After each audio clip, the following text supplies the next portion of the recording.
Forests play a very important role in our lives. Every tree has its uses. As well as giving us wood for fuel, building materials, newspapers, books, and medicine, trees also provide a home for a huge range of birds and animals.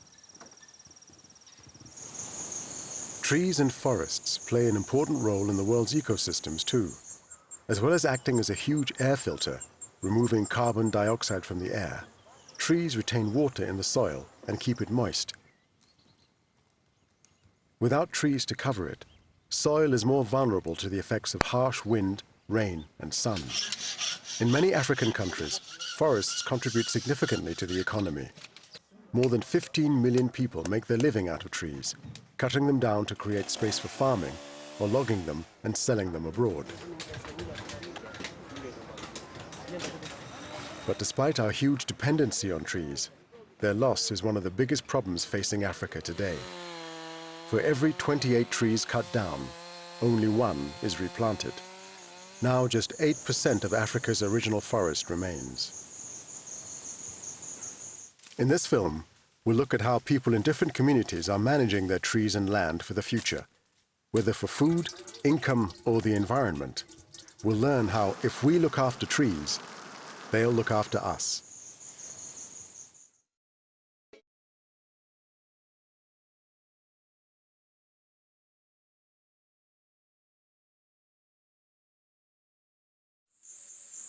The beautiful forests of Africa are home to a variety of rare and diverse plants, trees, and animals. These forests also support millions of people in different countries who rely on wood for their livelihoods. Here in Kenya, wood carving is a huge industry with over 500,000 people contributing to the trade. Traditionally, indigenous hardwoods such as mahogany and ebony were the preferred woods of both international traders and local craftsmen who use the wood for ceremonial carvings. But mahogany and ebony are slow-growing woods, which are not easily replaced once cut down. This high demand has led to over-harvesting, with supplies of wood being quickly exhausted. In turn, this has threatened the biodiversity of the forests and jeopardized thousands of jobs. So in 2002, WWF set up the Good Woods Project. The idea was to introduce farmers and carvers to alternative, quick-growing, non-endangered good woods such as mango, jacaranda, and neem. By convincing the local farmers and carvers to switch to these good woods, the project has ensured that they have a stable income. It has also made progress towards the long-term goal of conserving East Africa's coastal forests. But the Good Woods team faced some resistance to the idea at first. We had challenges in the beginning because the covers that you see here have been carving for very many years, and they basically were used to certain types of woods which they preferred and which the buyers were used to. So introducing the new woods affected both their business in terms of changing their skills in carving, understanding the qualities of that wood, but at the same time changing the attitudes of the buyers, because the buyers also wanted to stick to the woods that they were used to. Changing the community's attitudes towards conservation has been one of Good Woods' biggest aims. John Salehe of WWF describes how tourism plays a significant part. WWF has been trying to support the communities in enterprise development in many ways.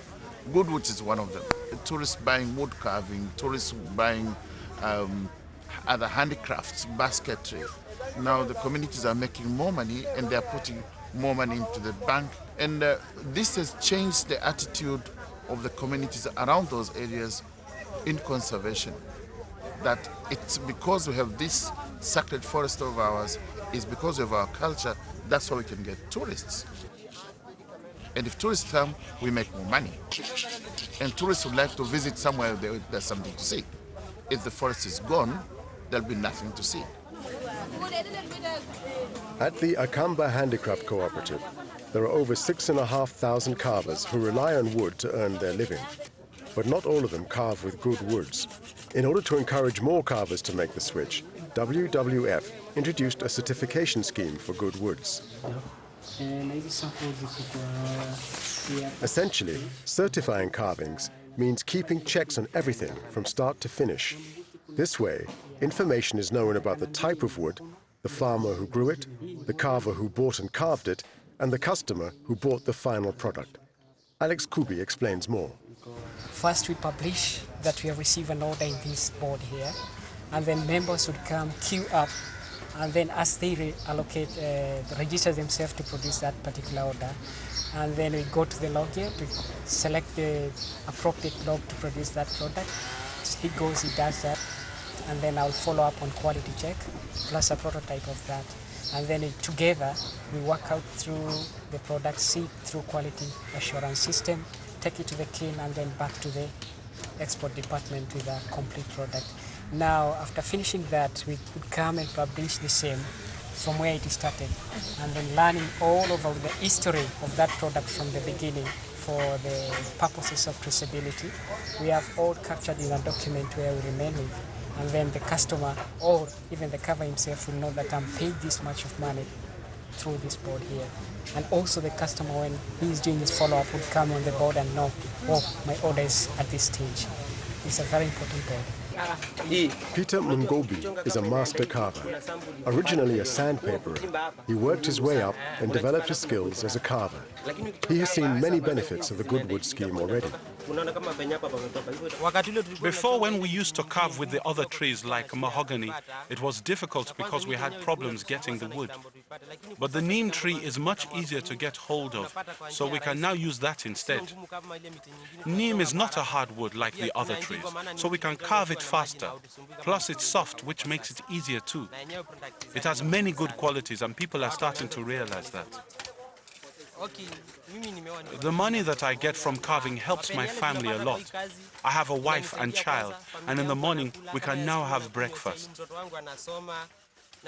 My child is going to school, and I'm able to send money to my parents and save some of it for when I'm old.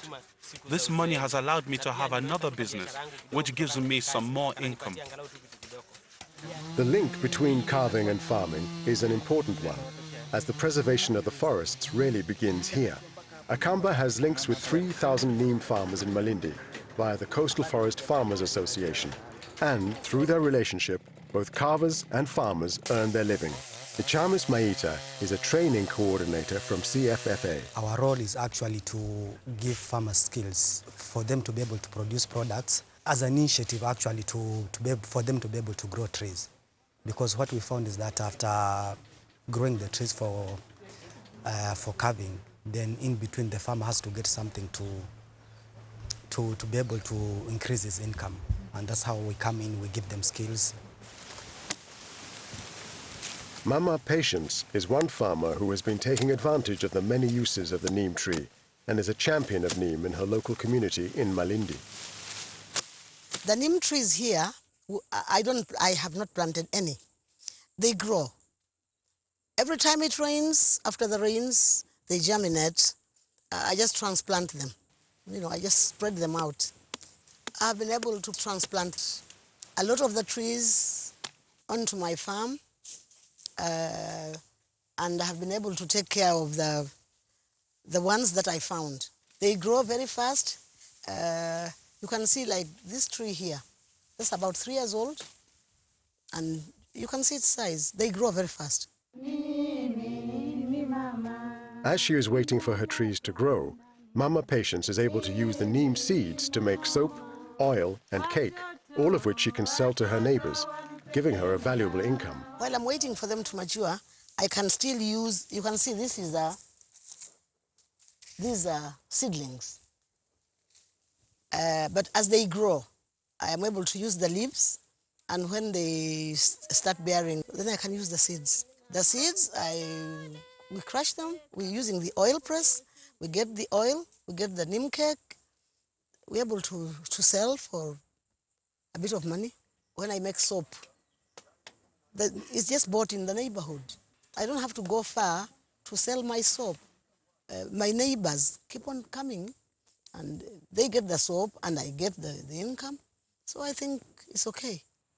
Despite the success of Mama Patience in growing over 3,000 neem trees, other farmers have been reluctant to switch from growing endangered woods to good woods. But Mama Patience has some advice for them. I would advise them to be serious about their neem trees, because neem trees here grow. They just grow in plenty. You can see, like that bush there. All those are neem trees. And they grow every year. So I would just advise them to take care of the trees. And that way they would be able to change their lifestyles. The Good Wood Scheme has benefited everyone involved, with both carvers and farmers now motivated to conserve the forests. As plans are made to start projects in other countries, it's hoped that the forests in Africa will be preserved for future generations.